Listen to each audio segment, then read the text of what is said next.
Get to know all your favorite VRChat DJs all in one place. This is VRCDJLIVE. Well, hello, everybody. Good to have you back for yet another virtual reality showcase of all of the DJs within our community. And luckily for us, we were able to kind of go into our brand new studio, which is still in the works, mind you, but it's still shaping up, and like with some cool lighting and all that sort of thing. But glad to have you back for VRC DJ Live. My name is Rob Roman, and we're going to continue having these awesome talks with some great DJs within our community. And getting back into the swing of things, we've got a very awesome guest joining us today. A little nervous, but we'll get over it, obviously, because they're such a big deal. I love them. Just so you know, our next guest right now, not only performing multiple genres, but particularly during the same set, if you haven't seen them perform, works as staff and an event manager for a handful of clubs in VRChat, and was also a part of 4 seasons this year. Please give it up for our guest today, Kex. Hey everyone. You actually look very comfortable sitting there, and it's I wish it was a little bit more comfortable for me to be sitting like that, but glad to have you here for the show, and finally getting an opportunity to kind of have you sit down and kind of talk with us. You seem like a very busy DJ in the scene. Yeah, sometimes it gets very busy, but I promised myself I would turn it on a little bit in the future, but I mean, it's kind of how we set things up anyway, because of the fact that most of the time we're in here and we're performing, and we never really get an opportunity to just hang out. And it's funny enough that it's just that, we're actually getting into a very big holiday season, and within the holiday season, there's a lot of parties and a lot of stuff for Halloween. Obviously, Halloween's just a couple of weeks away. Do you have anything planned for Halloween? Do you have any gigs coming up for Halloween? Nothing in particular, but I got one request, but I'm still waiting for the details, so I don't know yet, really. Not even like a Halloween outfit? Have you considered? I would love to have one, but I'm not sure if I can find the time to actually put something up, but maybe something small, Maybe like a hat? Some accessories. Yeah, something like that, maybe. Some sort of cool Halloween hat. But just par usual for VRC DJ Live, we have a lot of people in the chat ready to ask all of their dire questions and dying questions. I'm sure people have been thinking a lot about what to ask Kex during VRC DJ Live. You're more than welcome to list all the questions in chat, and of course our moderation team will go through them and make sure you guys don't say anything ridiculous. I guess, I don't know, it seems like Kex did mention that he's an open book, so I don't want to say test those theories, but it's this is the time. This is the time to ask Kex all of your burning questions, of course. But par usual, as we start off with our show, one of the things that I'm always the most interested in, especially because there was such a big boom in the DJ community in 2022. What came first in Kex's life? Was it VRChat or was it DJing? It was VRChat. Definitely. VRChat got me into DJing, and I'm very thankful for that. So as far as VRChat, what stimulated you into actually getting into VRChat? Was it a video? Was it a group of people? Was it something you saw online? Well, I got into the rave scene pretty fast because I've been a music fanatic for a very long time, and I've seen all these great performers. I had a great time, and one day I met someone who lived close to me, and this guy was also a DJ, and we met one day, and I got to see how everything works. He showed me how he does things, how it's usually done, and when it was time to say goodbye, he surprised me and was like, you know what, since you love this shit so much, I'll give you one of my controllers and you try it for yourself. And he gave me the controller.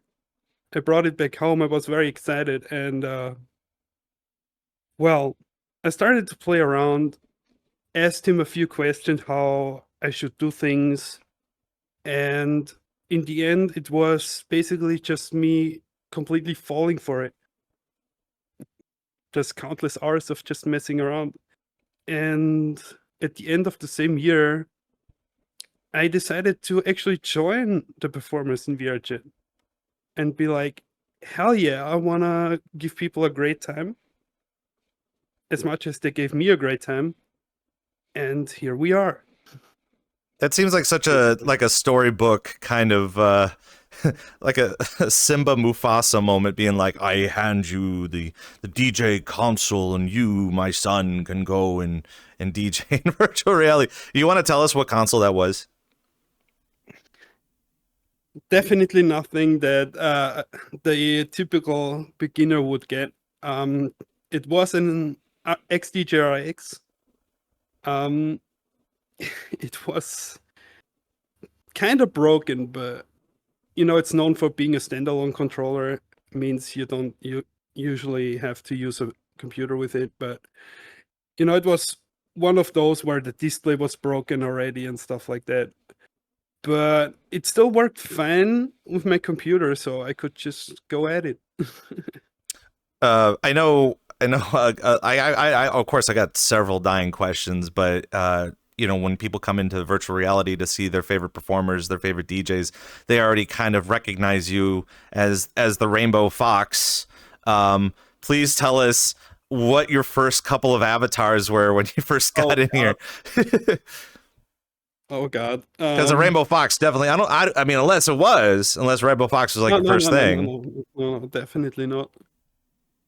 To be fair, I wasn't even that active in the furry community back then, so that kind of evolved over time. Well, what was my first avatar? I don't even remember. I just know I was wearing a Rindo for a while, like the classic, and afterwards, I didn't really wear many different ones. I started to pick up some furry avatars after some time, and friends I made along the way made fun of me because I kind of denied being a furry at first. But it came pretty obvious very fast that, well, I am.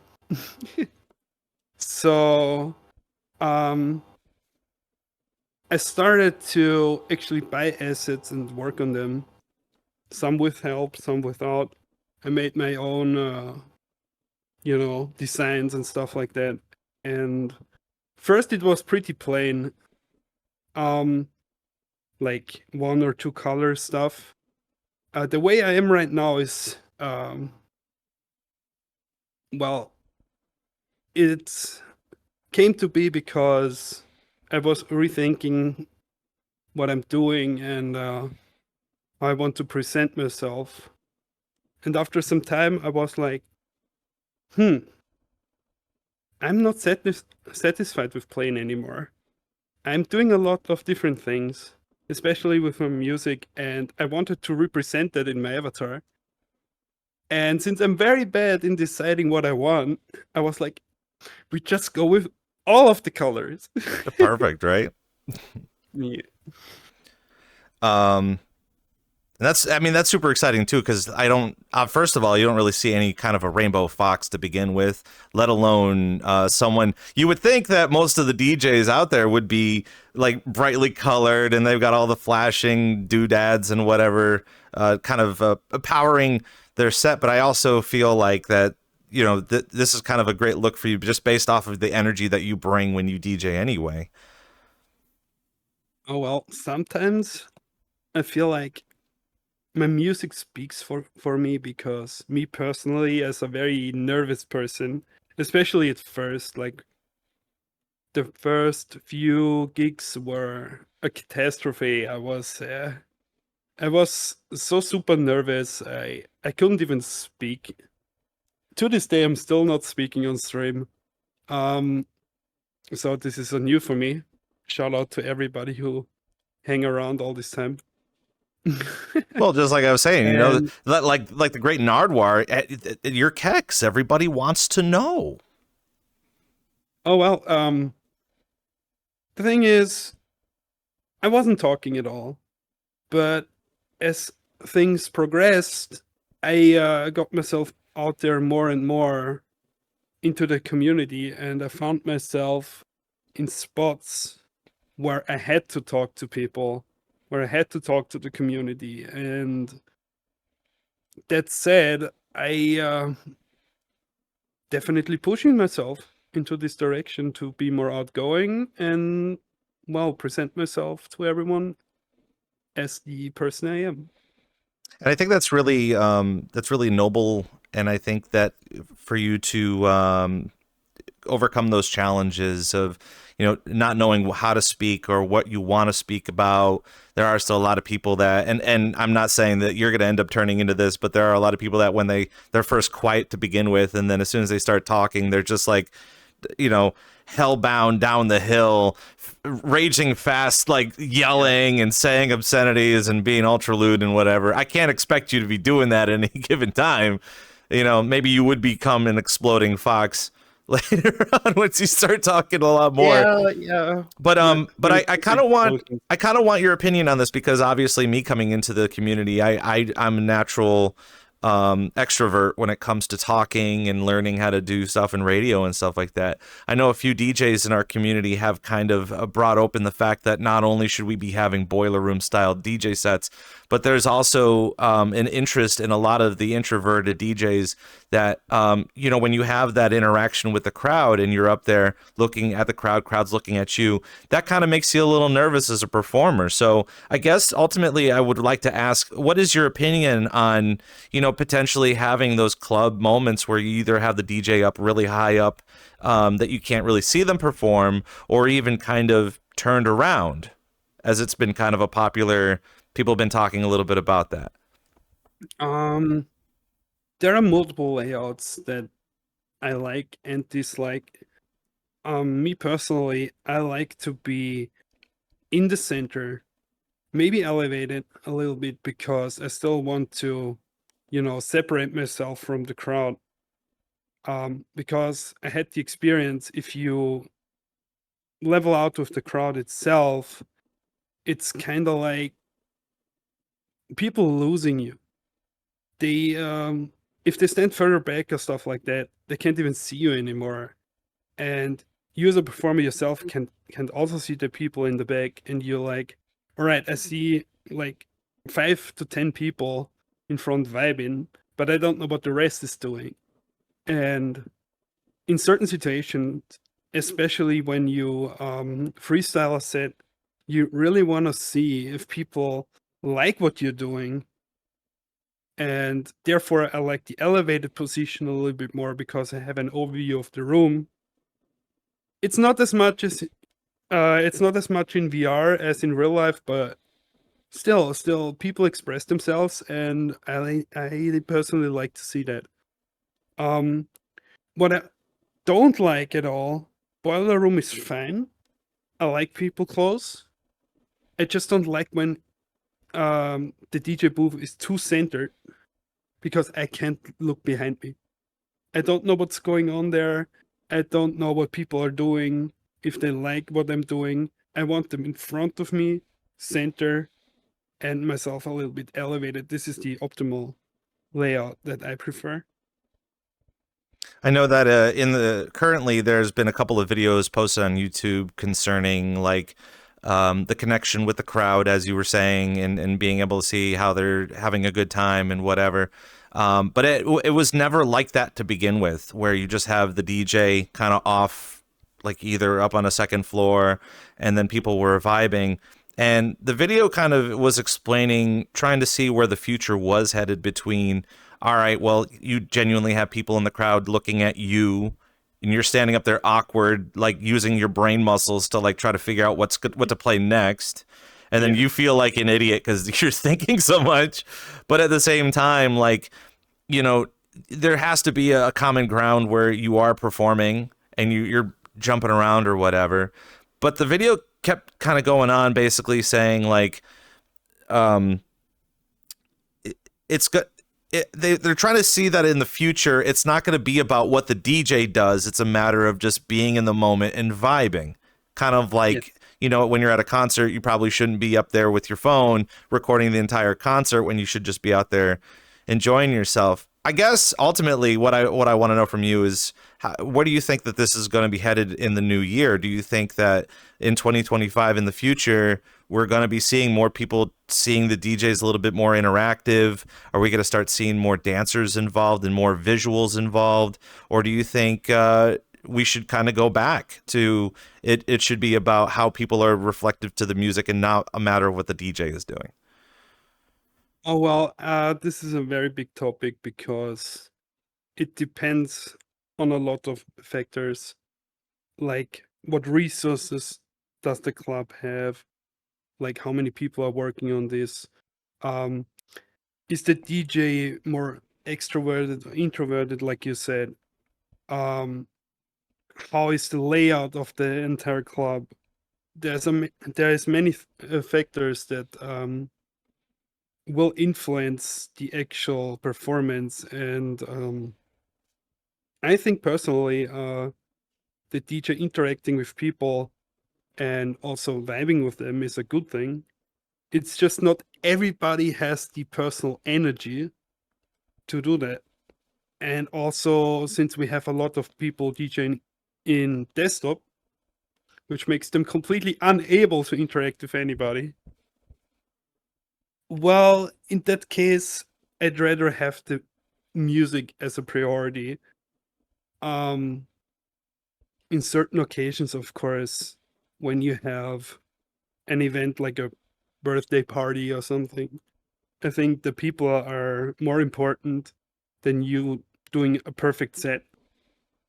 But if you booked for like a big event or a festival or whatever in VR, you as a performer should prioritize your performance over anything else.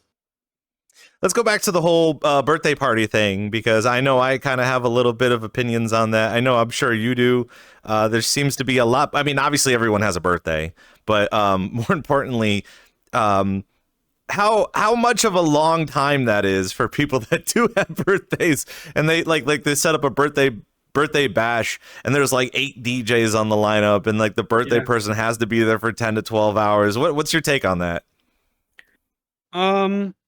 I personally think if there is a birthday party, I expect the either the birthday person to arrange that themselves or very close friends to them who know what they really want, not going out the entire way to set up a full-on event that goes on for like 6-8 hours, but rather take like 2-3 DJs that you might be close to keep it personal. The more personal the party is, the more it feels like a birthday. If it's just like bookings all over the board, it just feels like a generic event that was thrown together, and I think that shouldn't be the case. Because it takes away from all the time that other clubs put into their weekends or even weekdays.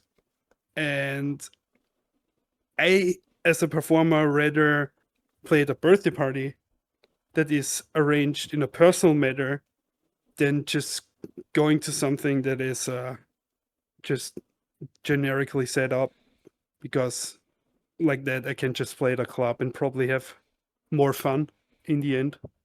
You know, it's interesting that you brought up that fact, because I think a lot of us don't really think about that offhand, just because like it is kind of popular to have birthday. You know, you have the templated birthday party with millions of DJs on it. But but it also kind of, you know, goes to the fact that, yeah, you do have a lot of clubs, and they've been not, and again, a lot of people don't recognize this too, but a lot of these clubs plan these things like at least a month in advance. You know, at least, I don't know about the birthday parties, obviously. If you do know your birthday's coming up in like a couple of months, like, you know, you start planning it by asking a bunch of people to perform for you, but you do kind of forget about these other clubs and the stuff that they're putting into. And fun enough, we're going to be talking a lot about a lot of the clubs that Kex is not only in but runs as well, which is, again, that's probably the reason why we just don't see you. You know, you're performing, and then you're kind of helping out all these clubs too. So it's definitely a fun thing to talk about. Let's hear a little bit about your DJing journey. I can't even, I would hate to kind of place you coming in at 2022. Was that something that you were first coming into, is in the whole wave of 2022? In 2022, like specifically in December 2022, I first had to get into VR. Like, I picked up VR December 2022. So did you started with just desktop, or did you, what kind of a no, headset did you have? No. So I've peeked into the VRChat scene before in desktop during the year, but by the end of the year, I actually bought a headset. And the one I went for was the Valve Index, and I still have it to this day. Well, I basically used the whole thing as an escape at first, but very, very quickly I met a lot of people that I call close friends and family. And well, I was around ever since, and I've spent countless hours in here. And at some point, when I picked up DJing, I was like, I want to give the community more than just, you know, being present. It's basically what it is. So how did the tell us a little bit about your first couple of interactions with DJing for the first time? Did you do it privately? Did you join a club? Did you know of a club? Tell us, give us through the kind of like the step-by-step process, how that all kind of came to be. Oh well, so when I joined VR, I got to know a few people, and they basically welcomed me in their community, I guess, which made me talk to a lot of different people as well. And they were arranging like meetups on weekends. And they were playing like card games and stuff like that on like Friday evenings. And what they used to do was like, after they were done with their games, they used to do like small after parties, where they were just vibing to music, or they would go to a club together. And so I constantly ended up in these situations where I was always involved with the rave scene. And at some of the after parties, they always were looking for someone to provide them with music. And back then I was very fanatic about like creating playlists, like editing stuff and whatnot. So they let me basically put up my stuff that I came up with. And when I picked up the DJ controller, they were so nice that they just said, hey, jump up there and just play for us. And that's how I started out. I played for my friend group for quite a while. And weirdly enough, from this friend group, one of the clubs I'm working for basically, arose, I guess. And well, after that, I started to play at this club like once or twice to get myself out there. And other than that, I picked up streaming at the end of the year. And with the streaming, I basically just practiced. I played for like empty lobbies. I don't know how long. Like in streams with like just 1 or 2 people. And I just kept going, and after some time it just clicked, I guess. How did life before VRChat impact you with the style of music that you listen to and perform? Like were you involved in more IRL raves or IRL clubs, or tell us a little bit about the nightlife of Kex before VRChat? Nightlife, that was a catastrophe. Okay.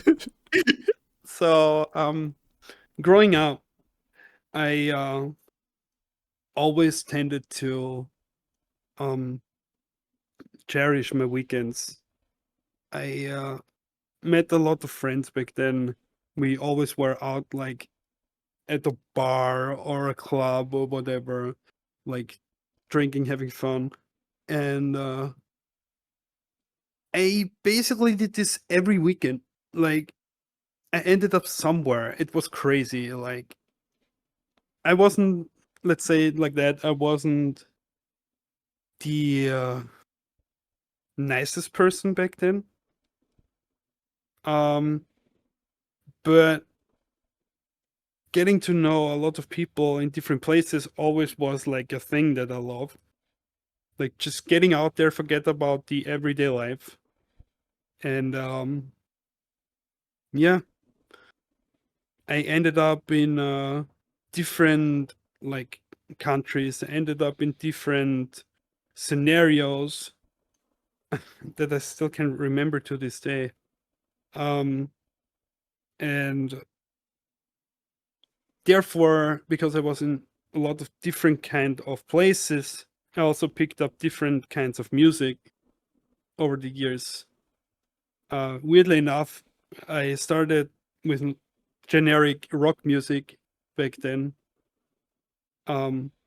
Picked up the harder stuff like metal, and then also found myself into classic house vibes.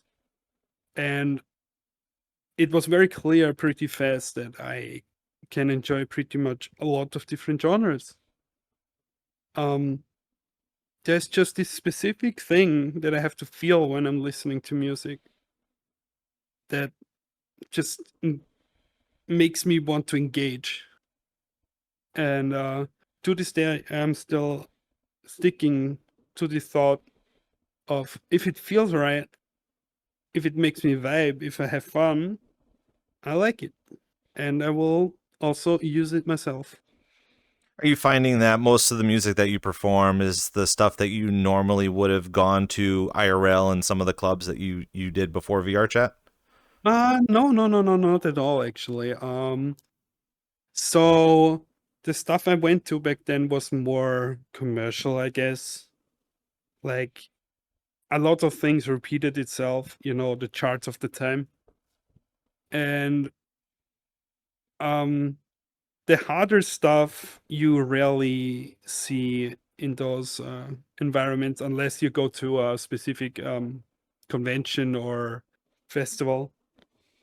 And I kind of like that the VRChat community embraces all kinds of music, from very soft to very hard music. And the spectrum is definitely bigger, way bigger than the commercial nightlife that I have experienced. I'm very interested in how, like you were explaining, how there is such a diversity in music here in VRChat, especially because since the boom of 2022, we everybody gets an opportunity to play what they want, get to engage with some of the communities that they've been wanting to forever, as opposed to just performing and then having someone disinterested in it. But I want your hot take about the incredible boom of the VRChat DJ community and all this influx of new hobbyist DJs. Well, I think it's accessibility. Plain as that. A lot of people love to be around the club scene, me included, and I think it's not any different. It's like you see all these great performers, you see how people have fun around them, and at some point you just think, oh boy, I want to be part of this. And since the accessibility is very high, and you can pick up a beginner controller pretty cheap, there's nothing really stopping you. So I also have a hot take on that, because there is a boom. There are many DJs. I still want to separate, no offense, but I want to separate the good from the more, excuse me, from the more basic ones, I would call them. Because some people DJ in here just for fun. Like, they would just play for friends, they would just play for a gig they get. Like, just to play their music, enjoy their music, have fun. And then there are the more engaged ones who basically try to provide for the community, who adapt their music, their style, depending on what people want, especially when you get booked for a club that has a specific vision.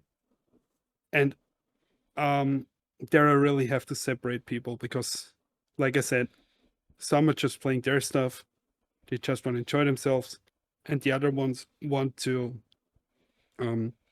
provide, have fun that way, when they see like the crowd completely freaking out and doing crazy stuff, like more than just basic transition, I would say, and surprise people, I guess, with what they do. Do you find it a little bit frustrating? Besides, I mean, obviously it's a hot take because everybody, you know, we want the best in everybody. But do you find it a little frustrating that when you're looking to find time slots to perform, especially for some more popular clubs, that it is getting filled by like a novelty act? I don't want to call them novelty. There are some people that are novelty, but I also would want to think that there are some people that are genuinely starting from the bottom, that they're trying to work their way up. But it does, again, take a little bit of practice. Is it kind of a struggle to try to find time slots, or maybe even butt up against some more aggressive new up and coming DJs? To be honest, this is a very good question, because right now, as it is, with like how clubs are set up, just like with the DJs, I also want to separate the clubs and how they do things. Right now, we have a lot of clubs in VRChat, and a lot of them have their server, usually on Discord, set up publicly, and usually all it takes is just to text one of the staff members, "Hey, look, I'm DJing, I'm new," and a lot of them will accept you. And then they have the system where they're like, "Hey, add DJ role, fill this list, first come, first serve," and you just grab it. That's it. It's all it takes. And this is a good and a bad thing, in my opinion. Good for new DJs, for inexperienced ones, or people who just want to have fun. That's great. But if you want to have a more professional event or setup, it depends on the person, because my personal opinion is I don't want to engage in this. I don't want to be a list filler. I want to play for a club that wants me specifically for what I'm doing. And you see where I'm coming from with the separation of like people in clubs. There's like a more professional, personal way with a lot of effort, and there is a way of just having fun but putting less effort into things. Issue here is, in my opinion, that the community itself not always as interested or engaged in how things work. They just want to have a great time on the weekend.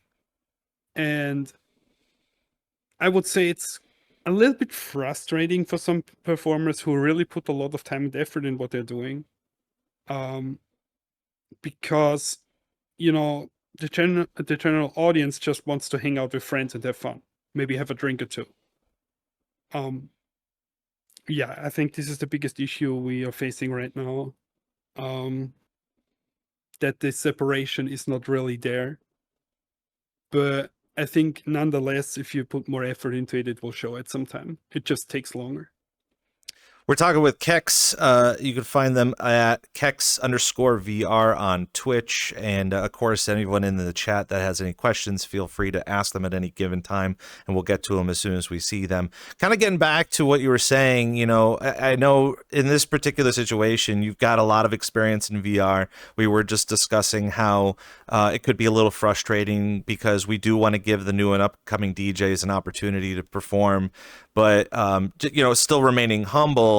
You do provide a really good product. You do provide a really good performance when you are DJing, but it is kind of a struggle to find the right time and find the right placement, especially when there are a lot of hungry up and coming DJs. How do you personally find the effort and the time to kind of combat that? And how do you find it personally that you resolve those issues, especially when you are butting heads against, again, anyone that can fill the spot that's literally waiting for that spot to open? Well, me personally, I never think about it too much. I just know I want to perform. I want to give people a great time. If I don't get booked, I don't get booked. If I get booked, I get booked. I just take it how it is. If I don't get booked, I just try to provide for the community as good as I can.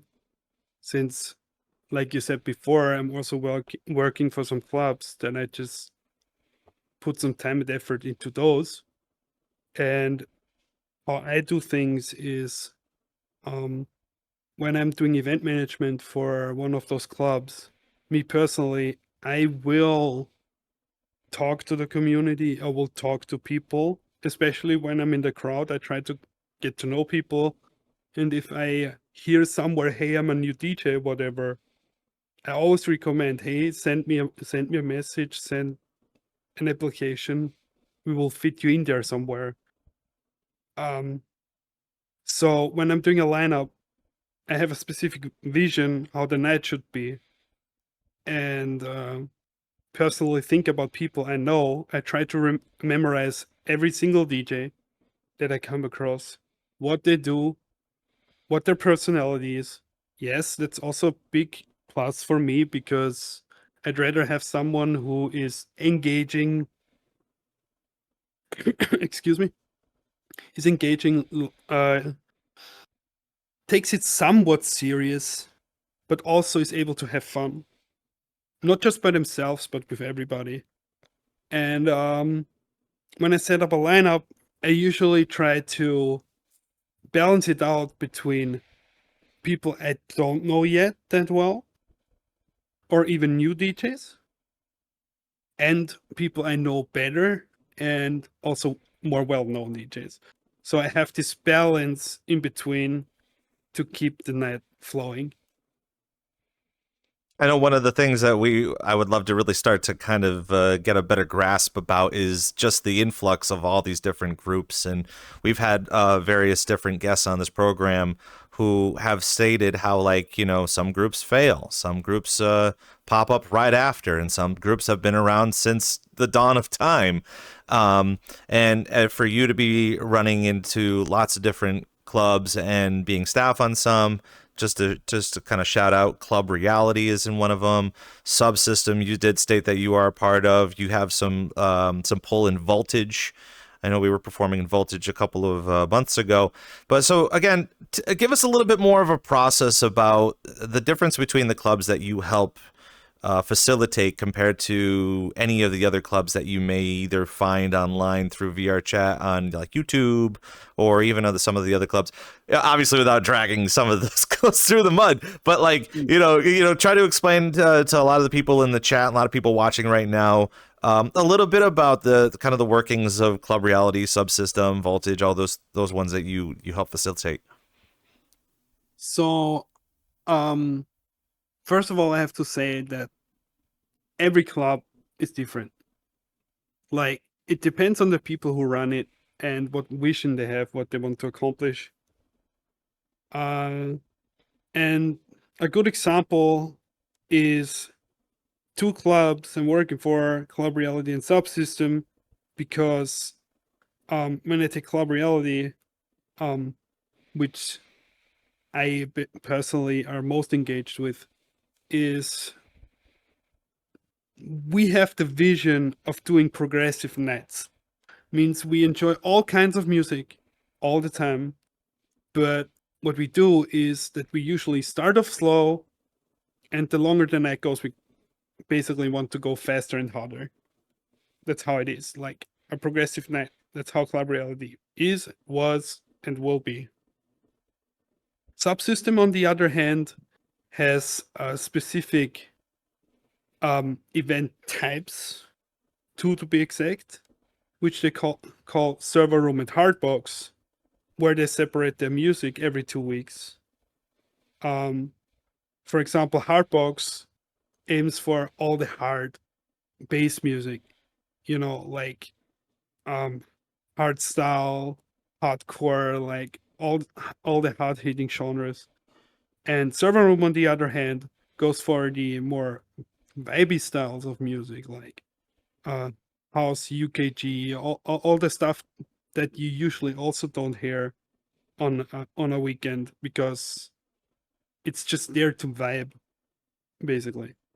So they have like this contrast every 2 weeks going on, whilst Club Reality always will have the same flowing night, and it's no different with other clubs.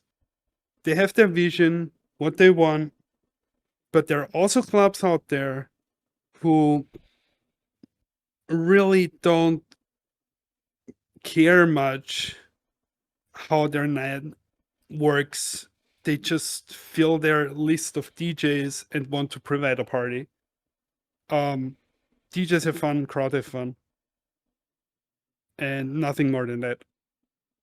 So, I personally prefer, of course, when you have something themed, or when I go to this club, I know what to expect, than to just join and, hope that it's what I want. Because that creates the situation that people will just join the club for the specific DJ playing instead of for the environment itself. How do you feel That's my about how do you feel about, like, I know that with Reality they do some collab nights with some either other clubs or other Discord groups. How do you feel that that's kind of transitioning, kind of even getting into the new year? And what's it what's the process of establishing allies amongst other clubs? And do you think that's kind of good to be working on, if there Well, are alliances? yeah, definitely, 100%. Like, some stick together like all the time. Some just pick it up as, you know, I want to do something special. Let's do something special. Because in the end, a lot of people know each other personally, since VRChat is, you know, there to connect, and that's what it does. People talk to people, people attending clubs, they meet new people, and sometimes you're just in the mood to um, throw something out that is not the generic evening that you're doing with your club. And also, I personally think collaborations and all kinds of working together is a profit for anybody if well done, because first of all, you're freeing up time for everyone. You don't have to fight over time slots with your two clubs, for example, 2, 3, whatever, because you set it up beforehand. You're working together. Second, if well done, I will repeat myself, well done. It is less work in the end, because you have more heads working on the situation. And the biggest part is you take two communities and combine them. Like, the community of one club gets to know the other one, and vice versa.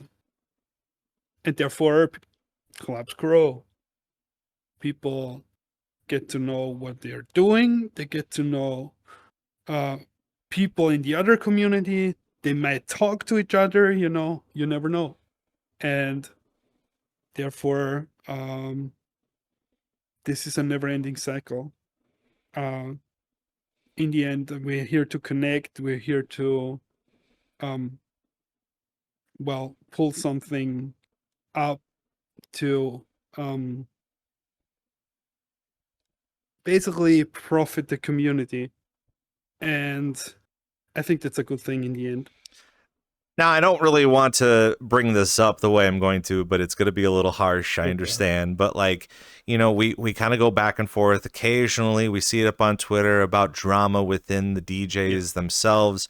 And luckily for the DJs that do perform in VRChat, I would say there's a very small margin of some DJs that complain about the not finding time slots, or maybe they don't get along with someone else or something, something, but I would not think that there's not any drama in groups in some of these clubs. So do you find that there is more drama within some of these clubs, even either trying to be allianced or even just having conflicts within the clubs themselves?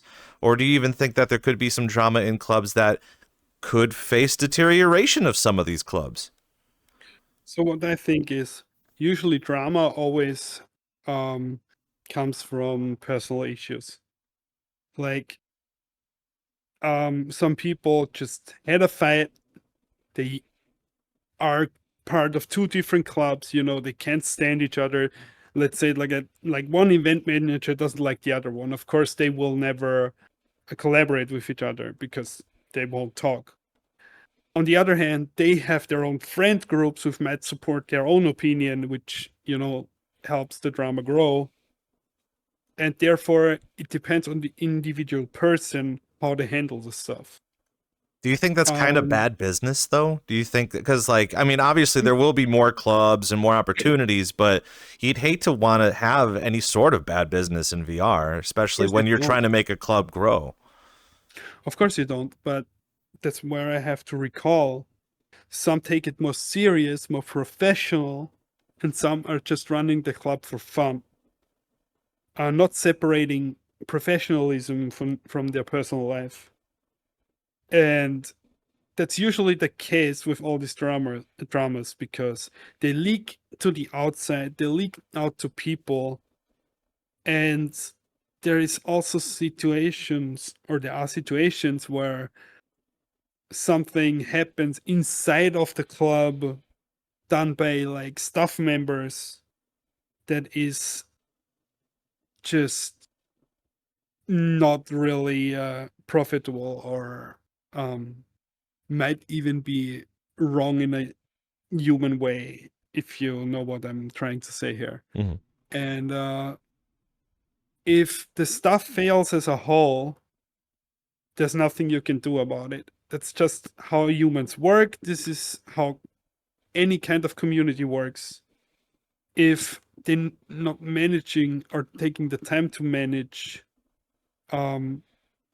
to keep things in check, to talk it out, to solve problems, it will just have a domino effect and it will get worse. And we know people talk, especially since we're getting interconnected like that in VRChat a lot. It gets out there. It's really hard to talk a little bit about it just because, ever since, and I know we keep going back to 2022, but out of all of the people that I've been kind of talking to, that's kind of where a lot of this whole, I don't want to even say fandom, but this type of community just started to spawn, and things have started to get really good for all of us as a community back in 2022. And also, too, I'd hate to kind of say it, but there are a lot of people in 2022 that believe that anything before 2022 didn't exist. So anything that started at the beginning of it all, it's just kind of like, well, they're either a part of it or they're not. Speaking of which, I've known that in the past year or so, drum and bass was kind of like the premier genre to be I can just see your frustration in it Yeah. already. But like, do you think that drum and bass is still kind of like the dominant genre? It still And is, where do you by think far. that do you think it'll continue into 2025? It won't die. Like drum and bass is so versatile and it's just present everywhere. It will just continue. One big thing that will underline this is me personally am going through many time zones, many regions. I have experienced Europe, I've experienced NA, I've experienced GP. These regions have their own preferences of music. Like some stuff you hear more in one region, some stuff you hear more in another. But there is one genre that you have everywhere, and it's drum and bass. No matter where you go, it's present. And that's why it's becoming a meme, because you can't escape it. I know especially in like, because I actually got to go to Amsterdam for the very first time this past year, and I've seen the scene just absolutely blossom and bloom. But even more so, drum and bass still doesn't have a footmark here in America. So like we still have a lot of people here that really enjoy it, but they're very, very small. It's still extremely underground. So even how you're saying how you get to explore all these different time zones, especially even this year, do you find that your stylings have changed a little bit since you've even started to like explore all these? The thing is, since my interest in music is very big, I utilize regions usually to get my music out there. Like for example, in NA, the dubstep scene, mid-tempo dubstep, stuff like that, is way more acknowledged than it is in Europe. Whilst in Europe, the hard bass scene, like hardstyle and whatever, is very, very, very, very, very prominent. But you barely hear anything in NA. It's like you have to weigh out your interests as a performer going through multiple regions, and you notice that the atmosphere is also vastly different. I know we're going to be talking a lot about Four Seasons and how you got to perform there in Amsterdam the past couple of weekends ago. It seems like such a long time ago, actually.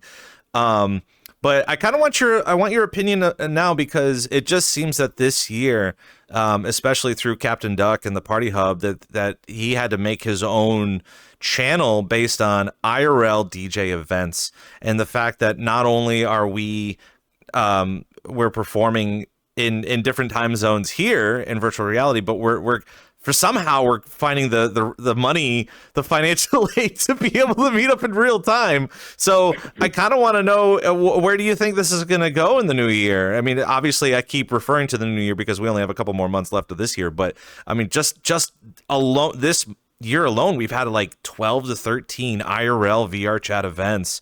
Where do you see it's kind of going in the next year? People want to connect. I'm not gonna lie. It doesn't stop. Like, for everybody, me included, and you might have the same opinion, is you find interesting people. Some are more interesting, some are less interesting, but at some point you're wondering, how would this person be in real life, right? And these events are the perfect opportunity to explore what you've experienced in a different realm. And with some people, you want to get closer. It's just how it is. We are humans. We look to be together. We don't want to be alone. And VR is all fine and dandy, even if you're very introverted. But at some point, you just crave human interaction. And who is better fitted than the people who are just like you? And I don't think that it will die down. It will definitely boom even more. It just depends on the group of people and what they actually try to accomplish how much they pull it up. And Four Seasons, for example, is a very good example itself, because there is a handful of people who made it their goal to pull up an IRL event for other VRChat people by VRChat people without any like commercial company involved. And seeing people getting together to create something just for their community, just to get this unity and don't even expect anything in return is just something else. This is an amazing feeling. Of course, you will always have the troublemakers and some people who will not fit in as well, but that's just how it is. It's not avoidable. Yeah. We're talking with Kex here on VRCDJLIVE, and of course, the people in chat, this is a live program, so you're more than welcome to chime in on some of your questions. I know there is a lot of questions that we're going to be getting to a little bit later. I'm not going to keep pressuring Kex on it because I have a feeling he knows where we're going with it. But the obvious, because everybody, it's like everyone's going to start printing T-shirts and mugs and stuff. With what you think that I'm talking about. But you're more than welcome to ask all of your dying questions, because this is the opportunity that you get to have with Kex and asking the questions before, I feel like every time we DJ in VR, after you're done, you want to go take a poop and go get a snack and then go to bed. So this is the opportunity that Kex is not doing all three of them. So I know we were kind of talking a little bit about the Dead Man's Party, and we were trying to get you as our 6th DJ this year. Obviously, things kind of fell through last minute, but you told me that you haven't been to America, you haven't been to the States, and I guess ultimately I kind of want to know what would have been something that you would have really wanted to try here in America if you were to first come over here. Oh God. So, when Four Seasons happened, we had some Americans over here, and I took my time to actually have a conversation with them. And the biggest topic that we had was literally food. Like food. And that's definitely one thing I want to experience, how the food is different from Europe and North America. Because personally, I hear these stories, but, unless you've tried it, you can't really, relate. And also one thing I'm very interested in is how the infrastructure is over there. I've heard and seen things, how they're supposed to be there, but, in person, everything takes a different twist. And that's probably the most interesting things to me is the food culture and how the infrastructure is, depending on where I go, of course. I know you were talking about the hurricane, so you were saying how American buildings are gonna just fall apart and they're made out of paper. Hey, buildings shouldn't be made out of paper, but yeah, okay. Top 5 food things you would try in America. Oh, top 5. Okay, so I'm not talking about like just the US in itself, but the whole of America, right?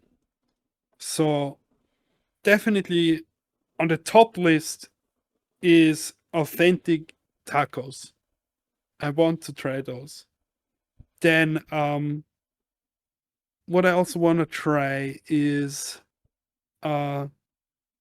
drinks you have over there. I don't have anything specific, but I want to try the specific things that are only available over there, because all these classic drinks like Coke, Sprite, whatever that across the world. I don't care about those. I want to try like specific drinks that are known for the region.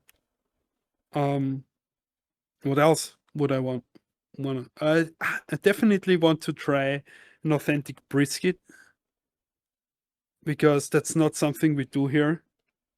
Like, I mean, we do, but it's a very rare occasion, and I don't think it's the same. Like your American barbecue, slap a cowboy Yes, hat on you and some spurs and exactly. yeehaw, hmm grandma. Yeah. Also, talking about drinks, one thing I really want to try is what I've heard. I don't know how common it is in the Americas itself, but I heard in Texas they love to drink like tea to their barbecue, You like mean some specific, sweet tea? yeah, like Yeah, sweet tea. sweet tea. Yeah. That they specific. I want to try one of those definitely. Um, Let me tell you a but quick something about that. Okay, we have sweet yeah, yeah, tea. We have a company that makes a non-sweet tea which has no sweetener in it. Then you yeah. have sweet tea, and then apparently it was never sweet enough for Americans, so they Oh made my one god, that's called very sweet tea.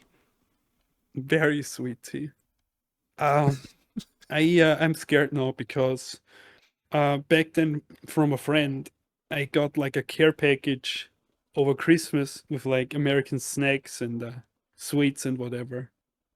And they were already extremely sweet, like at least twice as sweet as I would get locally here.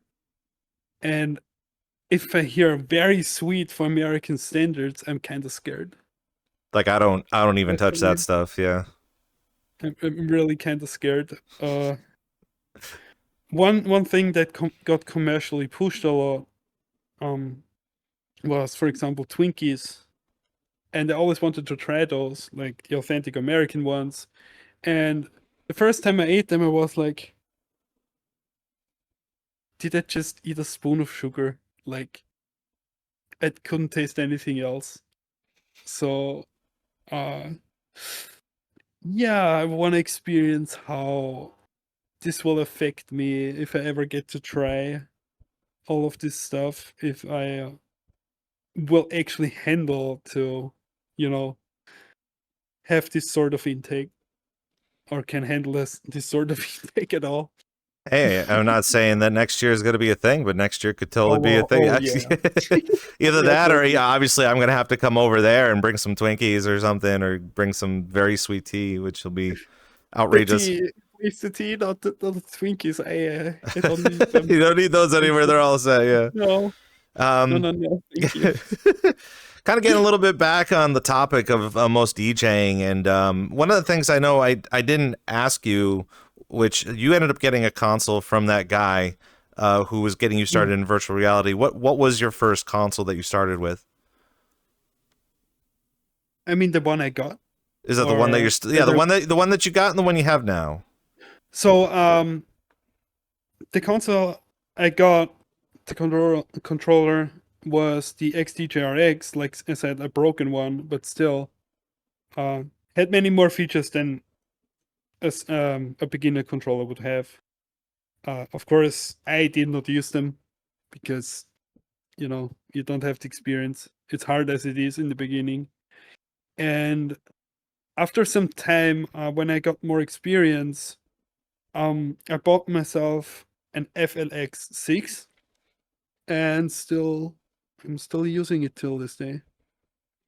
I know originally at the beginning, before we even started doing the show, we were talking about the latest Pioneer console that is coming out, the all-in-one, the XDJ AZ or Alpha Z. If I guess we don't really have a name for it quite yet, Yeah. besides whatever's being launched. And then you were talking about how there is a second new console coming out Yes. that is rivaling was it the FLX6? Is that what you were saying? Exactly. Yeah. Okay. The console that they just released was the DDJ Groove 6, which is supposed to have a classic CDJ like setup, but also has like specific features like they tried with the FLX back then, with like their merge effects that they had in the controller. But now it's like you can basically manipulate drums with these controllers, like live manipulate during a set. I wonder how much use it will have, specifically with record box and their updates to their stems. I'm still not a fan of stems, especially not record box. But we will see. We'll see how this will go in the future. I think ultimately, as we're kind of going into Halloween, obviously Thanksgiving, Christmas, New Year's, and for the new market of the holiday season, someone's, let's just say you ask your parents or somebody gives you this for Christmas and stuff like that. These are the kind of the questions that we need to kind of talk a little bit about, because it is going to be really hot topic right now, especially with, it is an industry standard to have CDJs. Obviously, people that perform on them, there's a lot of buttons, there's a lot of levers, and you have to have a little bit of practice on them. But comparable to the CDJ 3000s that were introduced in 2020, yes, they're coming up 5 years down the road. Will we be seeing another CDJ, or should we just kind of give in to this newer technology that's like a consoled CDJ? I think both have their uses. Since common CDJs you can buy separately, and it's not like one built-in block like the consoles are, you can individually replace them. And also during a live performance, if one breaks, not the entire system is gone. With the console, you have to risk all the time that if one thing breaks, you cannot really recover from it. You have to completely exchange, restart, whatever, the entire box, and that would definitely interfere with the live performance you do. But on the other hand, it's way easier to set up. It's just, you take it, you go somewhere, you plug it in, and you're good to go. CDJs, on the other hand, are very unhandy when it comes to that. It's like big blocks that you have to carry. They're very expensive, and setting them up properly also takes a lot of time and, being careful with them. So it has its pros and cons in the end. That's why those controllers exist, for convenience reasons, for mobility, and to have a quick setup. But that will never change in the end. Like, if I have a professional static setup, I can't believe I say this because I was always scared of him. The CG DJs might be the better choice in the end. They're more sturdy. They have a lot of emergency functions, and you can individually exchange them. You can use them with a different mixer. Yeah, it's like building Legos, right? So Well, I think ultimately it's going to be a matter of a question of either financiability, like having the actual money to finance it, compared to having the latest greatest. And I think there's so many different avenues that we can be going down into. One of them being, yes, the CDJ 3000s are, I don't want to say they're old, but they've been around for a hot minute, and they're going to be creeping up 5 years. Hopefully, I think it's 5 years in September. But now that they're introducing this newest technology, there's nowhere in the lineup that they're stating that they're going to be making the CDJ 4000s. And on top of it, the CDJ 3000s compared to the 2000s are definitely shaping up to look like something completely, we don't know what the 4000s are going to bring. But at the same time, if they're investing all of this money and all this ingenuity into this brand new hybrid console CDJ, the question begs is, you were just saying how you might as well buy the CDJs if you can, but with a price tag of $3,100 for this new console that's supposed to be an all-in-one console, that yes, you can plug in extras. It's the thing. What should you be doing? Yeah. Yeah, the entire console has the same price tag as one CDJ. So, well, there you have the answer, like, straight away. Like, if you want to afford a technological piece of candy that is similar to playing with CDJs, you definitely go for the console. definitely.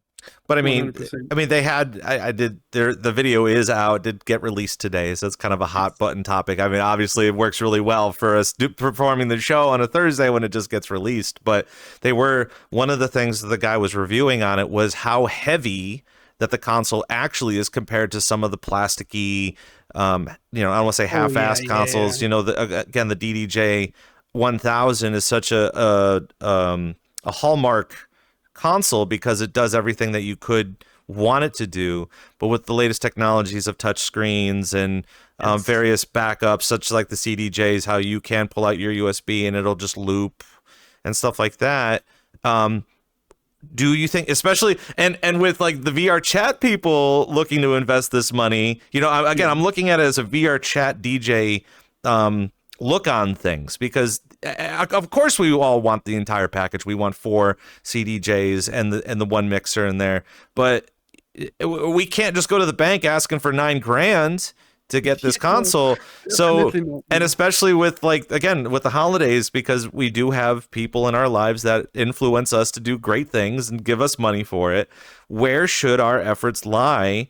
Because while purchasing one CDJ is great, but you also need a mixer to go with it. You can't just be doing that. So again, is it really worth the while to purchase 2 CDJs and a mixer compared to this $3,100 over glorified mixer? Really? No, it's definitely not worth getting CDJs for home use. Or even with traveling too, because I mean, you're still traveling with a beast of an equipment. I guess if it's made out of metal, it's still going to be very heavy. That's my take on it. These new consoles, these new mixers, they are great, but they're losing their mobility. They are great for like if you want to have a semi-professional home setup,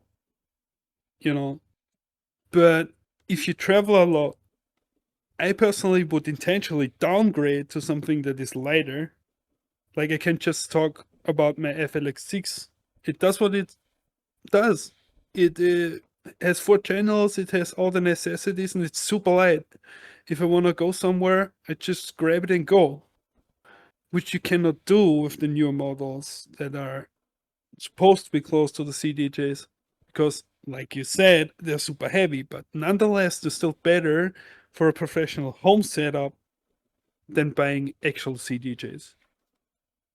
We got a question here in the chat explaining that, speaking of equipment, what would you suggest for someone looking to get their first controller or deck or upgrade from a very entry-level controller? Obviously, 2 questions there, but I would first start with what would you recommend for someone just starting, and what would you recommend for someone that has already started that wants to get better without breaking the bank?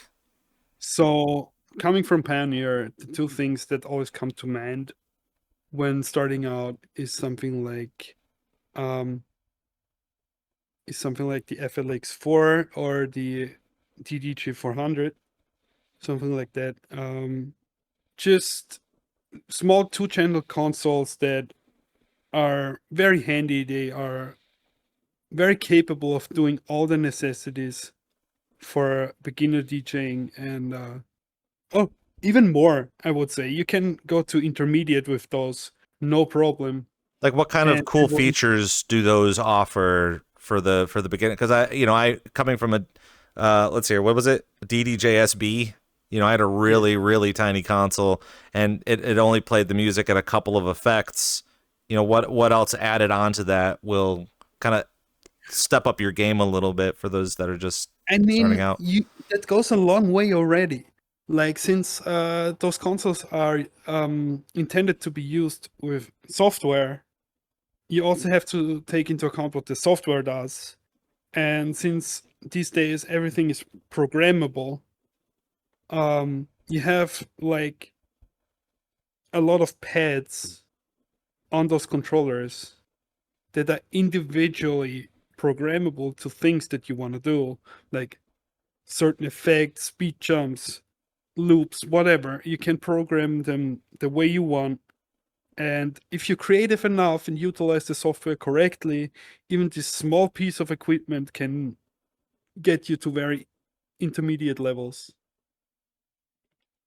Just kind of taking a look at the chat, and the one thing I keep kind of forgetting about is that we do have a lot of people that come, and obviously they want to learn about Kex, but we're using big words here. You know, we're using more professional words on stuff that we use, and yet Arcana did explain how basically that controller is basically an all-in-one unit, but it is just like a MIDI keyboard. How you can do stuff to it, but it has to be plugged in to software, compared to the CDJs, which CDJs are standalone instruments.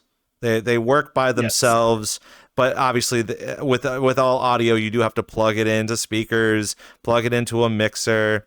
By the way, a mixer is a fancier audio interface for those people that stream, just so you know. A lot of people on it.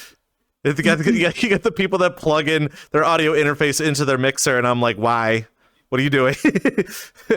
But we are kind of just we're going over the fact that we have some newer technology that does come out, as well as I'm gonna ask the question, because I always ask the question to everybody. But when you do perform in VR, it doesn't matter what you perform with, but through Kex, which software do you use? So I'm using Rekordbox. So this is basically the standard software by Pioneer or Alpha Theta, how they're called right now. And well, it has its pros, it has its cons, like every software has, but in the end they all do the same. They provide you with an interface and different options to manipulate your music. And to have a better understanding, the controllers or consoles that we were talking about are basically just there to control the software in the end, because everything is on your computer. Do you have any opinions on any other softwares like Serato or Virtual DJ or even Tractor? I haven't experienced Tractor at all yet, but Serato is very similar to Rekordbox, but still very different. Since they're both owned by the same company, you see similarities, but one big thing that you see right off the bat is the software layout, like the design it has itself, how it shows you the waveforms of the music. It all looks completely different. And in functionalities, they're also similar but different. It's mostly the layout itself and how you get used to stuff. And people might say that Rekordbox is probably the worst software for analyzing tracks. And I might say, yes, that's true. So for better understanding, if you analyze a track, it tries to print the track as a so-called waveform, which is basically a visual representation of the music onto your computer. And it tries to analyze how fast it is, how the beats are set up in a track, music stuff, music theory. But Rekordbox has it's known for its bad analyzing technology, which basically gets like 80% of all tracks wrong. So basically their grid that you have over this waveform that is supposed to show you the beats in the song is usually always off from the visual representation that you have. And you have to take some time if you want to actually fix it yourself, or you just DJ by ear.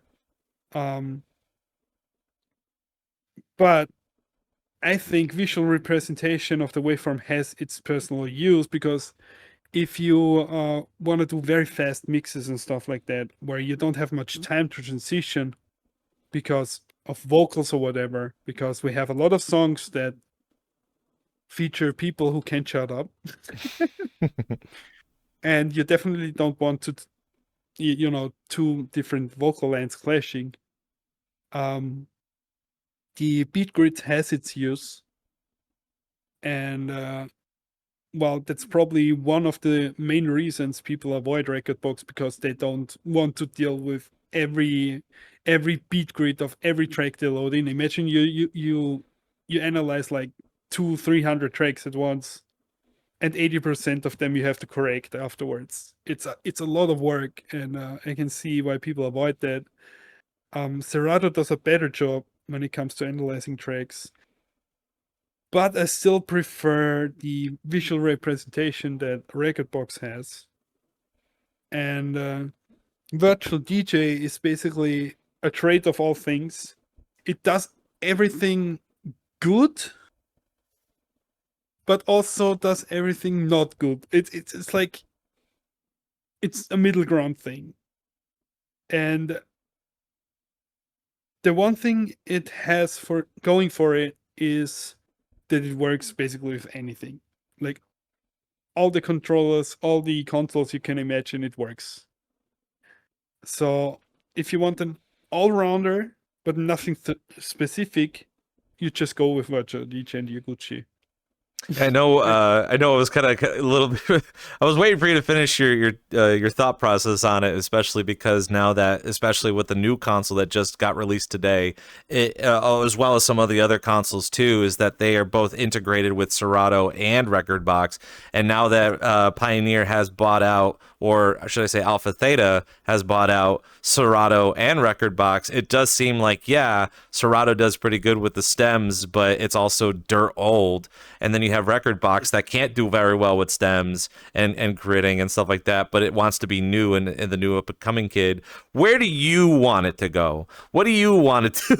What do you want the software? Do you think that they should try to merge it and make a separate one, or what do you think should happen? To be fair, I admire, stability over like fancy new technologies. Yes, they have their use, but we should, or they should rather, focus on stabilizing their software and how it works with different systems, because we're also talking about our computers, right? Like not every computer is the same, and not every computer can run certain technologies.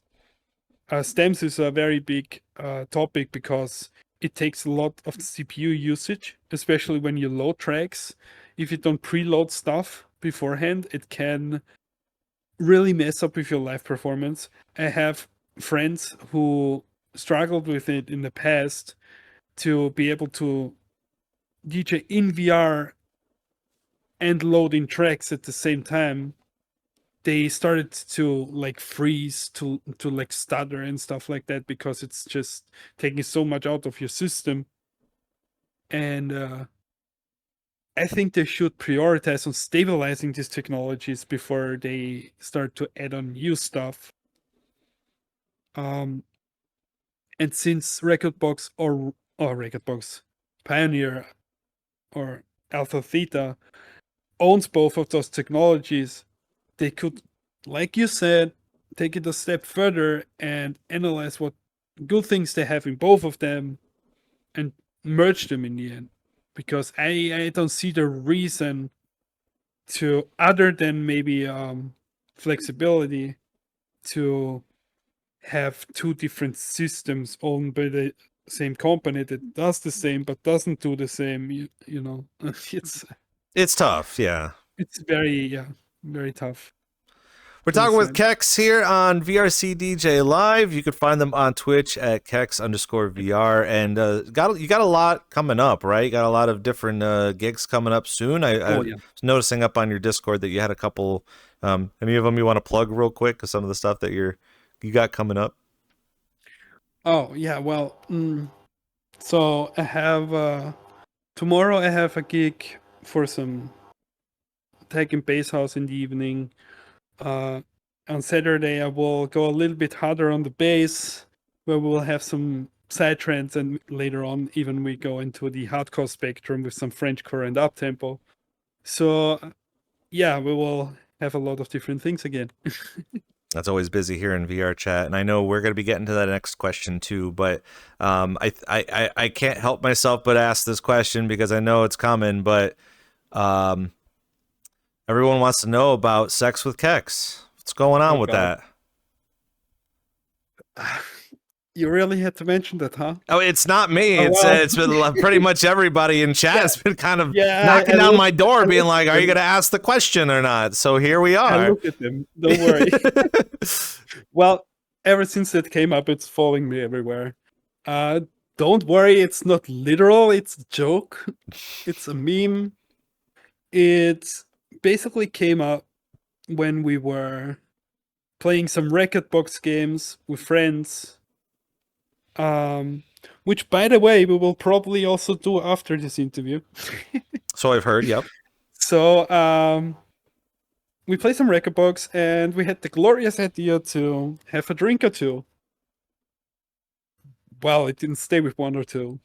And after getting a little bit funny, people realized these two words rhyme. They found it so funny, in fact, that it plagued the entire game. So And how do you feel about getting all this newfound fame? I mean, from one meme to another, like, do you think you're gonna, do you think you'll brand, you think you're gonna do some branding on it or something? I don't, but my community does. Yeah, or we can start seeing mugs and T-shirts and stickers and. Sadly, I can see that happen. The thing is, I'm kind of triggered by it. Not in a bad way, but I just can't compute because, it's mostly different than I operate. I can't even talk anymore.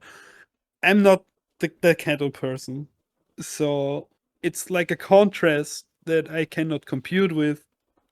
I cannot really accept it in my head, but on the other hand, I know it's just a joke. And people love it so much, they try to trigger me intentionally. And at some point, I'm impressed how often that thing shows up. I mean, you're probably And thinking where in it the back shows of your up. head that you could have been branded as something else. But to be honest, I Yes, feel like exactly. even though it is kind of a ridiculous thing to think about, like, I mean, now you know, people know you now. I mean, people have known you before, but like, man, oh man, they would love to have you go to your show and learn about what this is all about. They rather not find out what this is all about because it's just madness in the end. I love you guys, by the way. But not sex with Kex. No, Not that love. not that kind of love. Okay. No. Just clarifying. Yeah, okay. Yeah. Moving on. We were going to talk about Four Seasons, and for someone that has just learned about Four Seasons this year, for myself, is this kind of a new thing? Has it been going on for a while, or what's the deal with Four Seasons? Oh, to be fair, it's not a new thing actually. Okay. It was the 4th episode this year, and the thing is, it was not intended to be like this all public big event that it was, but it was rather meant to be a meetup for friends hosting their own small party, just to get to know each other IRL after being friends for so long in VRChat. And fun fact, the name Four Seasons came from the actual event having 4 DJs in the first episode. That's where the name came from. And the second episode was still just a meetup with friends, like having a great time, drinking, whatever. And first thing in the 3rd episode, which was my first attendance at this event, was not intended to be a big thing.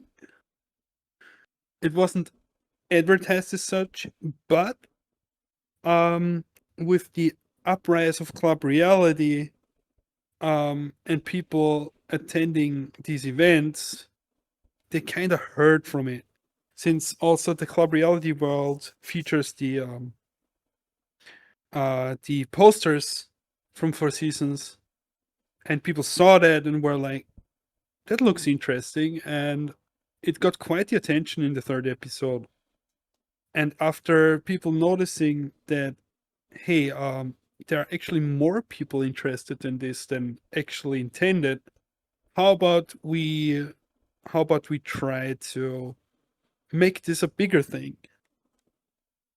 So this episode was the first year where I was actually working for them, and the goal was to basically try to make this a launchpad event and see how far we can take it. So we made a system where we made actually application forms, and for not only DJs but also for like people who are willing to help, like volunteering and stuff. We spread the word.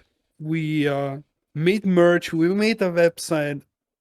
We went all out with the informational stuff, and to our surprise, there were so many people willing to help, willing to put their time and effort into this, that it became very clear very fast that this event will happen in a bigger fashion.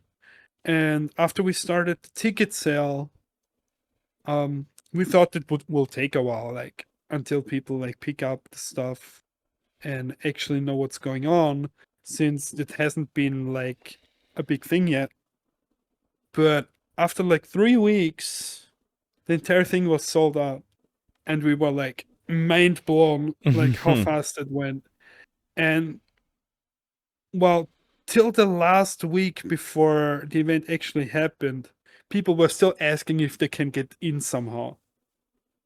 And we were rather, scared of the event itself. If you could really, satisfy everyone with what we're doing.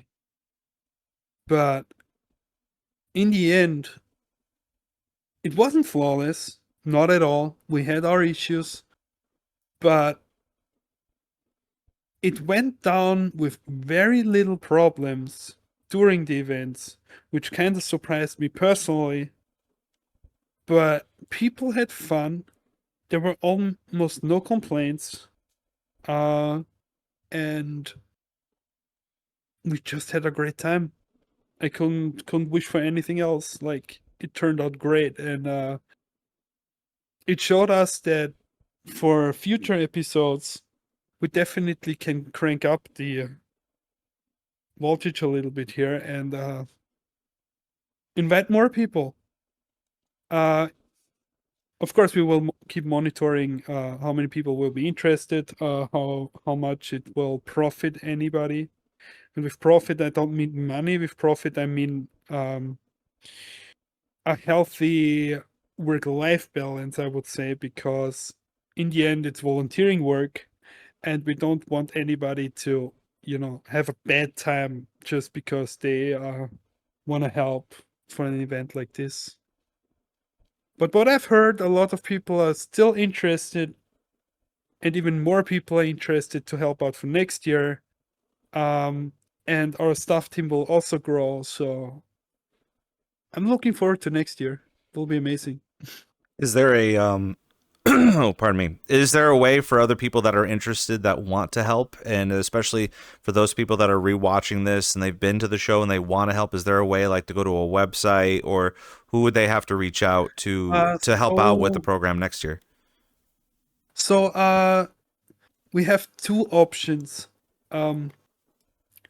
We haven't pushed any further thought into it yet, since the last episode just wrapped up, and but the general thought is to make it like accessible for everyone again. and push out application forms again, either over our Discord server or over the website. It's basically a web link that you can access where you fill out the form, where we will ask questions, where we want to know what you want to do. And we will also provide information what you get from help by helping us. And in the end, we use this as a contract that we can confirm that the people who really want to help actually help, and not just say, "Hey, I want to help," and then don't show up. Right. Which would be very bad, especially because we are very, dependent on the people who actually are there to help and actually are planned into the system we're using. So at some point we will push out this information again for everybody to read through, and of course, if they're interested, they just have to fill out the form, and it will come directly to us. In the end, it depends how many people are interested, because as much as we want to, especially on the performance side, if there is too much interest, we cannot take everybody. Sadly to say, but we only have certain resources that we can give. At some point, the overview will just be gone. The effort will be too much, and especially for lineups for performers, there is a limit, and we can change that. So, in advance, if you're interested, please fill out an application form once we drop it, but don't expect that you 100% in just because you filled out the form. I feel like Just a a, hit. I feel like a lot of these struggles definitely resonate a lot with like my show Dead Man's Party, and a lot of the other groups in VRChat have even reached out to me earlier on concerning, again, the forward motion of next year doing IRL events, and some much larger clubs that we've known and larger festivals in virtual reality have started to pick up. I ain't gonna say it's the race to the moon. Who's gonna get to the moon first. But it is refreshing to see that there are some other struggles and a lot of other applications putting together shows like this and getting a good understanding of how big you do want to get it. For me, obviously, I want the largest show possible, and I want to get everybody to go there. But for you and your team, as you were saying, that Four Seasons is really starting to grow. Do you expect it to grow even larger, or do you want it to remain kind of a small, fun event for groups? It's a very good question. So what we said from the beginning, and that is also our priority, is we want to keep a balance of growth and enjoyability, because this whole event is supposed to be non-commercial, which means we're not trying to involve any company and want this event to be 100% VRChat. Friends and people, not just some company that you hire and pay for setting up things or whatever. We want this to be a community effort, and with community effort there comes work, and with work there is a lot of time involved. And we want to weigh out how big we can get without completely losing the overview, and have to make it very unpersonal. We want to be friends in the end. We want to connect and not just build an event. That's not the goal. It's not to just stomp out an event. We really want to make this a community effort where everybody can connect with each other, where it can feel like you are actually in a VRChat instance, where you know people, where you can talk to everyone, where even the staff who's working there is somebody who can be close to you, who is a friend, and not just some person who works there. And in the last episode, it really showed, because even when you went to a bar, to the bar, for example, which was probably the biggest point of connection, is you knew there are people behind there that are literally just like you and me. They will step out the next hour and party with you. Like, they took like shifts, like turns, right? Where they were working like 1 hour, then somebody else was working. And when they were not working, they were vibing like everybody else. They were not there on working duty. We wanted to make clear this is a helping out effort, and we providing and we receive, just like we wanted it to be. And we didn't plan on getting any profit from it. Like, from the beginning, all the money made by ticket sales, merch sales, all the bar sales, we used to actually fund the event itself rather than personal gain. There was no funds included beforehand. Everything that we didn't have, the main staff team paid out of their own pockets to make the event happen. And in the end, we just compensated what we paid for, and the rest went into the event. And the thing is, the money that is still left over will either get divided for the performers. Later on, we still have to count everything. Or if we feel like it's not profitable to split this up that much, we will keep the money for next year's episode to actually be able to rent whatever we need. That seems good. And if we actually can reach a certain point where the fund is great enough to make it, worth splitting up, we can actually pay the performers as well. This was still a priority, but if everybody just gets $10 in the end, it's kind of not really worth to split up the money. Sure. Then we take these few bucks and actually put it into the bar funds or whatever for next year.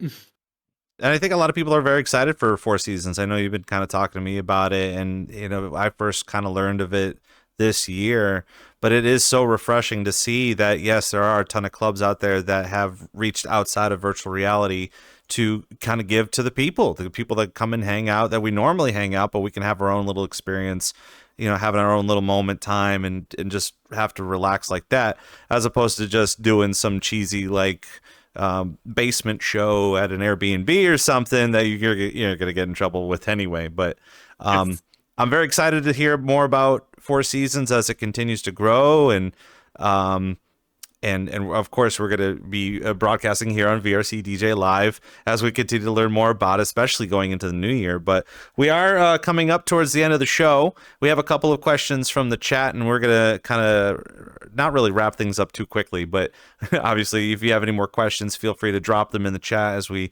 have very limited time with Kex. One of the questions earlier was, what is your process of trying to understand your own visuals, and how do you gain what you're looking for with some of the your background visuals? Oh my god. Well, my background visuals were the least of my worries, to be honest. I always focused more on the actual music kind of things. So since I'm not running the best system, I was coming up with something that was kinda easy on the eye, but still usable. But in the end, I'm still thinking it would be time for, a change up very soon, since I've used the same ones for quite a while. Also, I had some work done by a friend of mine who actually was super sweet and was animating my logo and also creating a new one. which I could use in there, and I'm super thankful for that. But I personally don't have any big vision on how my visuals should be, because my main focus is just not on the visuals. Visuals are super nice to have, but I think my goal for the visuals is that it's easy on the eyes and not just completely fry your eyeballs. And everything else is my music talking. It's always good to have that type of opinion too, because I feel like a lot of people, they want a lot of strobe effects and characters, or something that they are close to, or maybe you have a bunch of dancing waifus or something. But keeping it simple is kind of the way to go, because while you're not looking at the DJ and you're not looking at the visuals the entire time, maybe you're hanging out with your friends and you're not checking out those types of visuals. So that's just as equally important. I had another question about would love both of your takes on throwing events in VR, such as Halloween, Christmas events, New Year's. I know a lot of us in virtual reality know not only what it takes to run those, and I think a lot of people that do run proper Halloween events and Christmas events, they want to have like the whole shebang, like costume contest and drinking contest and all these contests. And I'll let Kex explain what they believe is first, and then I'll get my opinion on it as well, I suppose. So guys, it's unavoidable. If you have anything to do with any club out there, you have to. There's no way past that. If you don't do it, everybody else who does it will get more attention than you. It's an unwritten rule. If the season is there, you have to do it. It doesn't mean you have to go above and beyond, like Rob said, with like costume contests and whatever, but at least have something themed for the season. Otherwise, you will just fall out of line. There is no way around this. I know for me, it kills my ego for a whole month, because drinking night gets flipped into this Halloween thing. Oh, God, and yes. In drinking night, they don't use the standard Rob Roman's voice mix, but when it does get out of Halloween, then we get back to it. And the benefit for me is, first of all, Rackshaw isn't going to switch that mix. Secondly, every December when the new kids get their new headsets and stuff and they come in, they're going to go there, and then the whole process starts again. God forbid that you have someone say sex with Kex, and then that just every year, for the next 5 years, then like that would end up being a thing. But yeah, I mean, listen, I'm not trying to get someone to do something like that, but it's probably going to happen. But my take about the Halloween, Christmas, New Year's things is they're all very enjoyable. And the blessing for all of us is that we do get a whole month to kind of plan what our outfits are going to be. And maybe we get to hire someone to make outfits, or we get to get a good idea of what we're actually doing. And in virtual reality, to be real, even if there are Halloween events, Christmas events, New Year's events, it really doesn't matter, because it seems like every time we hang out, it doesn't matter where we're going to be. We could still party anywhere and have a good time with it. And you could still dress up as a bat. You could dress up as a Christmas tree or something. And just, it's just a good company. Having those events are great, but those events also offer prizes. Someone's got to fund those prizes. And, not a lot of the time are they looking to potentially reach out to even avatar creators. How great would it be to go to a Halloween event and be like, hey, you got number one on a costume contest. Here's half off a new avatar outfit for Christmas from this artist. You know how dope that would be? I'd get in on that. That's easy. Yeah, that would be dope as fuck, but that would also take a lot of cooperation, and it has to be thought through very well, and people also have to be on board with it. There are many factors for things like that to work. But again, having those venues and having those events are really fun. But obviously, they're just one day. You know, you could make your fun year round, I suppose. Another question coming in: how are there any venues in VRChat that stood out to you, and would you like to see more of? I think this is more of the lines of, as a performer, what are your favorite venues that you enjoy, and some that you may not enjoy performing in? Hmm. I mean, that's a very hard question to answer because, like I said in the beginning of this interview, my priority lays on the layout itself, but there haven't been many venues actually that didn't do this quite right. Yes, some were just more flashy than others, but since I'm not really putting focus on everything having to be flashy, just like my visuals, it's cool to have, but as a performer myself, I'm not really prioritizing any of those things. I rather prioritize the entire vibe of the venue itself. Like if it works out, like with the layout, like how the people can present themselves in the room, if everybody has enough space, or if they just want to be, boiler room, like you said, like just close together, but still have like a possibility. So maybe venues I would avoid where the room itself, like the party room itself, is too small. Excuse me. But the stuff around it is too big, if that makes any sense. Maybe. Like people like to spread out, they like to have their comfort zone. And if the main room is too small, they're getting too close together, it gets super loud and crowded. And some people tend to just move away from the main room because of that reason. But other than that, I'm not prioritizing anything. I can't really name any venue that I would say I need 100% or but I think the maybe question bias. is more for like, where do you see popular? What do you see that will become much more popular coming up Yes. into the new year? So I just wanted to say I might be a little bit biased, but one of my favorite venues probably is the Artbox map because it has a mixture of space, flashiness, and you also super centered. Um, the recent updates had some positives and negatives in it.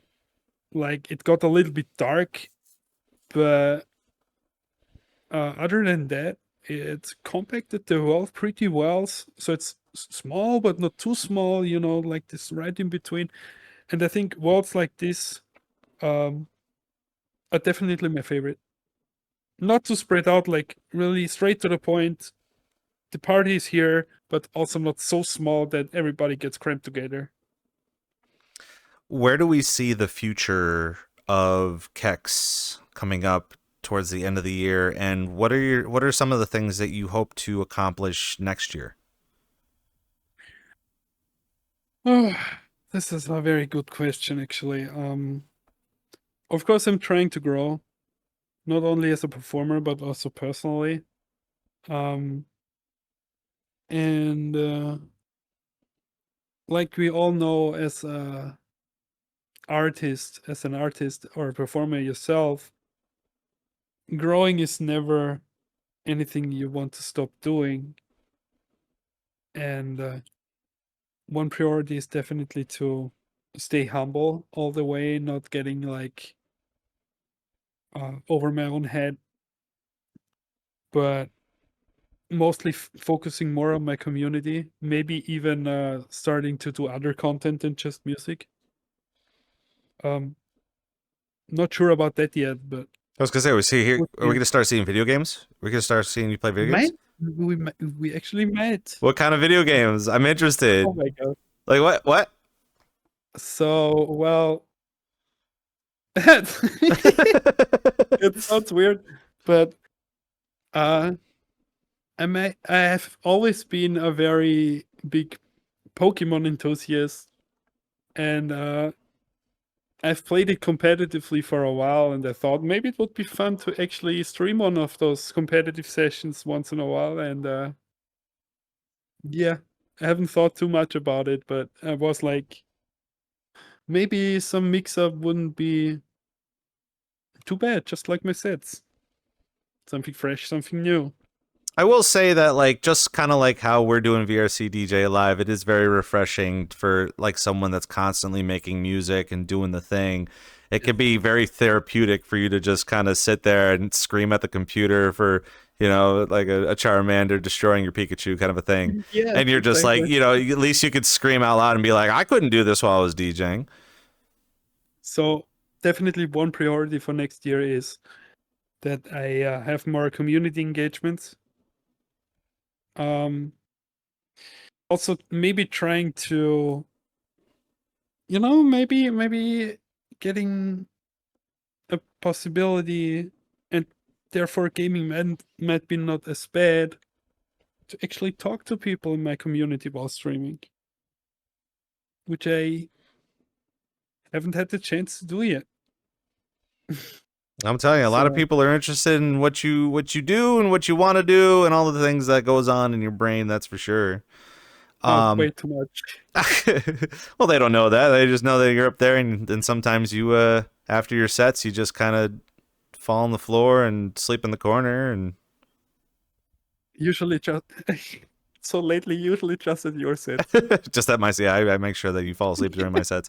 As we're wrapping up here, one of the things that I do really love to ask our guests, just as a really quick side promotion, is to list off 3 DJs in VRChat that you genuinely love to watch.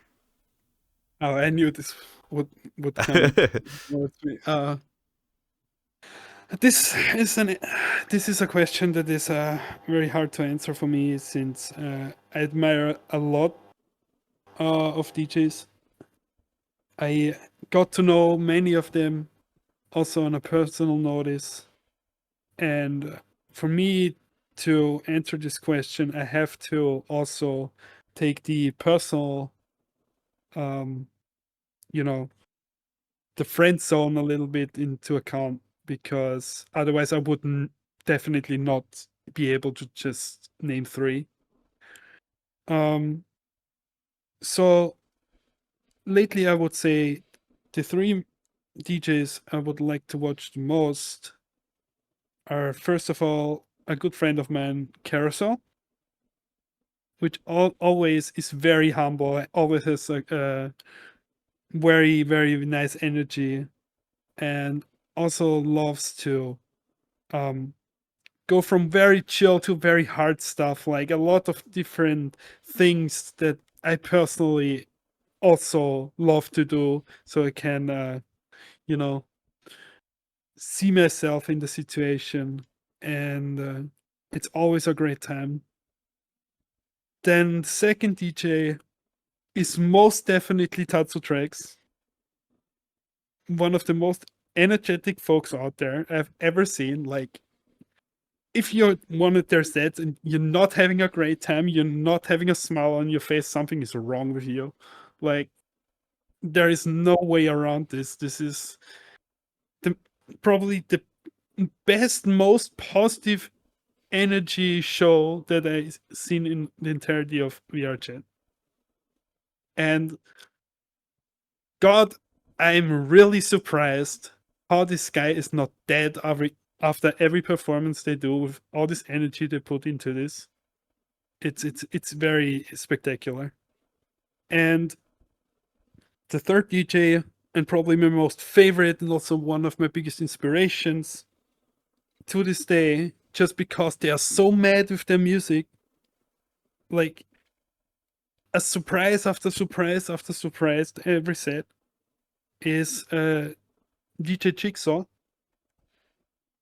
And probably mostly because before my DJing time, I used to go to his gigs a lot, and every fucking time I was blown away. And still to this day, don't get me wrong, I'm still blown away what this guy manages to do. And I'm really thankful for all the stuff he puts into this community. Yeah, that would be my 3 picks. It's exciting. It's really exciting too, like not only the fact that we constantly hear about the drama of VRChat online or someone like, I think most recently there was one gentleman, I'm not going to say his name because we all know who he is, who was explaining that like everyone in VRChat happens to be like some sort of hoe, or they're shaking their hips all the time, and it's so tough because the people that are in here and we do enjoy this content and we do enjoy DJing in our community here, you know, we're happy over here. I don't know where those guys are hanging out with, but we're enjoying our time here. But it's so refreshing to see that like we don't have to have drama within the DJ community, and we all can, you know, support each other and go to each other's sets and say, you know, openly and honestly the things that we either like or we dislike, and just come together and kind of you know, we perform together and hang out and have some beers, and that's just how it is. Exactly. Yeah, and you know, it's something that we have to hold on to. Really, it's very special to all of us. So obviously, I would hate for for all of us to put up our dukes and be enemies of each other at some point in time. But you know, here's where 2025 crosses the line where we're gonna start throwing fisticuffs. But very, very good choices, absolutely, Kex. Before we go, where can we find you on the internet? So you can find me on Twitch, Kex_VR. You can also find me on Twitter with the same name. And if you want to find me in VRChat, it's just KEX, plain without any special characters. The original. Yeah, the only, I think, right? Unless you have like a fan Yeah, account. sadly not the only one. There are others out there who use the name with some special characters or whatever. Ooh, intimidation. But that's what I'm saying. The only one without them. Well, Kex, thanks for coming by to the show. Thanks for taking some time to hang out with us. And I'm hoping to get you back on at some point in time because we want to talk about Four Seasons and more of what Club Reality's got coming down the pipeline. Definitely. Great. And so for that, we're going to end up closing it tonight. And everyone in chat, thank you so much for coming by and hanging out with us. Of course, we will be posting this up on our YouTube page over at I guess at VRCDJLIVE, and we'll have a bunch of highlights as well. We do post a lot up on Twitter or X, whatever you want to call it, at VRCDJLIVE, and we also have an updated schedule of what all of our different guests that we're going to be having on the program next week. We actually are going to be hanging out with Mayor of Texas, who's coming in to talk about some upcoming projects and whatever he's got going on in his DJ lifestyle here in VRChat. So make sure you go check that out. And until next time, we'll see you then. Really, say bye, Kex. Bye bye. Have a great time. See you.